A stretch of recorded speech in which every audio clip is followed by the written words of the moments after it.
Alright, so here's how to fix Ethernet not working on Windows 11. It's quite simple, so let's get started. First of all you're gonna do is simply go to the search bar and search for the device manager. There you have it. Open it up, and then from here you will probably see network adapters.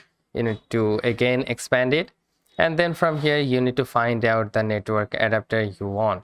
But I don't know the name of my network adapters, so to find out the name of the network adapter for your case, you need to search for view network connections. Here you go, you need to open it up, and then from here, as you can see, this is my Ethernet and the name is Realtek PCIe GB family controller. So for that case, this is my Ethernet connection, so we need to double tap on it and then go with the driver.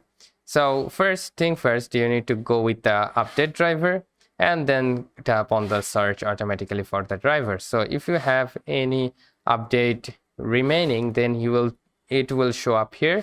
Then you can update your driver from here, which will work. All right, but if doesn't work, then you can simply go and tap on the install device and then hit on OK. All right, go and restart your PC. This will work perfectly. So that's how you can fix the Ethernet not working on Windows 11. So hope this video helps. If yes, please leave a like and we'll see you pretty next time.